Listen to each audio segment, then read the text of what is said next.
Alors, au regard de toutes les actualités qu'il y a en ce moment, je ne vais pas employer de gros mots sur les scandales de la droite ou éventuellement de la gauche et sur la misère de mes concitoyens qui, au premier degré, se disent «Ah, tous pourris, on va voter Front National comme des connards». Non, alors, oh zut, j'ai employé un gros mot. Mais enfin bon, pour le Front National, on peut. Non, je voudrais vous parler d'un fantasme absolu que j'ai en tant que rôliste, puisque l'orientation des vidéos serait plutôt jeu de rôle à partir de maintenant cette année. Ce serait une météorite qui tombe, une lumière, et puis quelques personnes qui sont élues par cette lumière qui est tombée du ciel, qui les transforme en sorte d'anges, éventuellement vengeurs. Il y a tout un mystère sur l'origine de ces super pouvoirs. Toujours est-il que les personnages se retrouvent avec des pouvoirs de leur choix. Jusqu'à une certaine limite qui, sans être cosmique, leur permet de faire des choses intéressantes pour ceux qui connaissent le comics The Authority. Ben voilà, un truc dans le genre là, un truc où tu as le moyen de peser.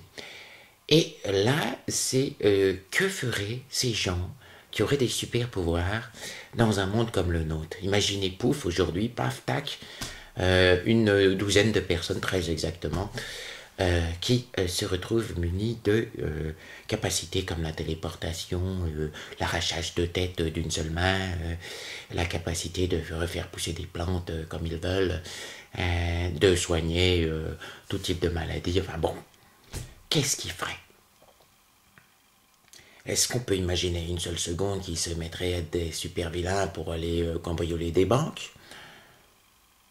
Est-ce qu'on peut imaginer une seule seconde qu'ils se mettraient très gentiment à vouloir faire le bien de l'humanité de façon tout à fait sympathique et puis sans réclamer d'argent? Ou est-ce qu'on ne pourrait pas imaginer plutôt que, munis de leur conscience morale et de leur différence par rapport aux fourmis que nous sommes maintenant, ils n'aient pas envie d'agir dans ce monde qui est parti à volo? Moi, pour mon compte, j'aimerais bien raconter l'histoire de ces quelques personnes qui vont arracher la tête des 85 personnes qui ont autant que 3 autres milliards sur cette planète, qui flanquent des Bachar el-Assad ou des Vladimir Poutine, qui vont au conseil d'administration Monsanto et qui éliminent tout le monde, qui s'amusent aussi à péter la gueule de tous ceux qui ont racheté des brevets et qui empêchent certaines évolutions de pouvoir faire du bien à l'humanité, le moteur à eau, le moteur à gna. Ouais, j'aimerais bien raconter ce genre d'histoire, parce que sur une histoire de super-héros ou telle quelle, on peut pas imaginer que des types aient envie de mettre leur slip par-dessus leurs pantalons et travaillent bêtement pour un seul état. Surtout au regard de cette planète. Oui, j'aimerais vraiment faire jouer une sorte d'équipe d'anges vengeurs éco-terroristes qui serait à même d'imposer un diktat culturel, une sorte de grosse, oui, de grosse dictature à l'échelle mondiale. J'aimerais faire ça. Ça serait cathartique. Alors évidemment, en France, il y aurait peut-être un type qui aurait des pouvoirs et qui irait s'amuser à arracher la tête de certains de nos hommes politiques et à leur chier dans le cou pour bien montrer à la population qu'il y en a marre de toute cette corruption et de toutes ces affaires, car le pouvoir corrompt. Mais voilà le thème. À quel point le pouvoir continuerait-il à corrompre en face de ceux qui ont encore plus de pouvoir que vous et que vous mettriez à craindre? Une mise en abîme de notre société. Je rêve. Bon, évidemment, j'irai voter comme tout le monde hein, le 23. Comme il n'y a qu'une liste dans ma commune, et que cette liste me gêne pas les communistes, et que c'est plutôt mes tendances, eh ben je vais aller voter.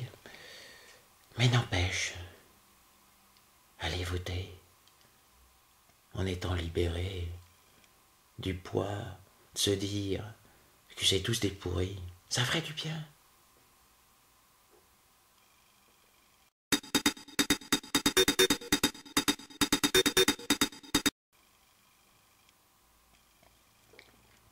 Ah oui, alors c'est toute une campagne hein, que j'ai pour eux cette année. Alors les mecs, évidemment, ils sont un peu pétés des plombs, puis ils se rendent compte de plein de trucs bizarres sur eux. Ils font 85 kilos, ils font plus caca. Enfin, ils n'ont plus vraiment besoin, ils peuvent se nourrir de l'air ambiant, ils font éventuellement de la lumière la nuit, ils sont tous, même s'ils n'ont pas pris le pouvoir plus fort que la moyenne, éventuellement ils peuvent voler, ils entendent des voix angéliques qui leur disent fais ci, fais ça, mais qui est derrière la voix? Y aurait-il une quelconque divinité très ancienne et non euclidienne? Seraient-ils tous des avatars d'un messager des dieux appelé Nyarlathotep? Les astres sont-ils propices? Non, ils vont en chier mes joueurs cette année. Entre mes fantasmes, est-ce que je suis en train de leur mettre sur le dos? Je me demande s'ils devraient continuer à être mes joueurs.